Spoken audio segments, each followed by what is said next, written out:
In the winter of 1838, the streets of Paris were damp and grey, the Seine curling silently through the city like a dark ribbon. Inside a modest apartment in the Rue Tronchet, Frédéric Chopin lay in bed, frail and shivering, his delicate frame racked by a persistent cough.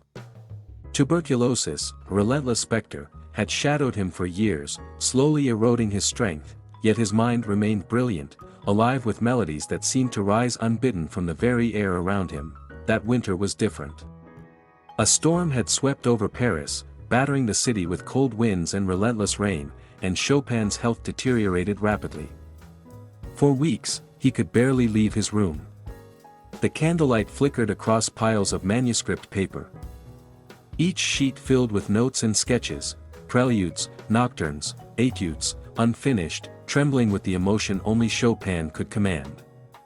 It was in this moment of isolation, in this fragile, almost otherworldly state, that he composed one of the most extraordinary works of his life, the Raindrop Prelude, Opus 28, number 15. Legend holds that during the writing of this prelude, a single sound captured his imagination, the steady, rhythmic patter of rain against the windowpane. Chopin, ever sensitive to the subtlest nuances of sound, incorporated this incessant drip into the fabric of the music. The repeated notes that echo through the prelude mimic the relentless tapping of raindrops. Yet within them lie an astonishing emotional depth, a fusion of melancholy, longing, and transcendence.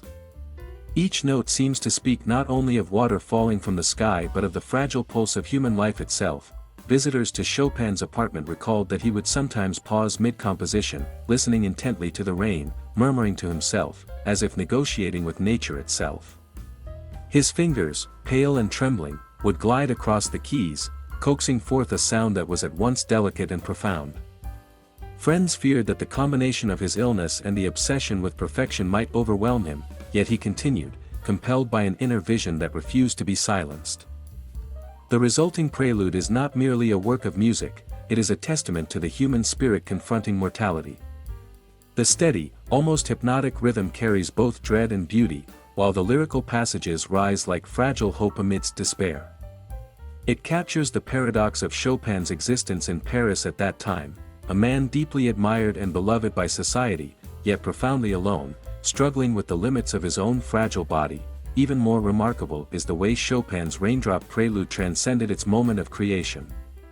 Audiences across Europe, and generations since, have felt the emotional resonance of those raindrops, hearing in them a story of persistence, vulnerability, and genius.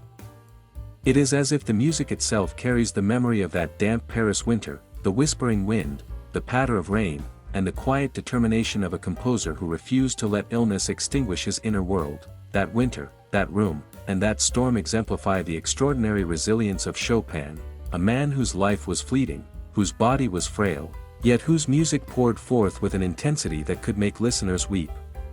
The Raindrop Prelude endures not only as a masterpiece of piano composition but as a vivid reminder that even amid suffering, the human spirit can transform pain into beauty.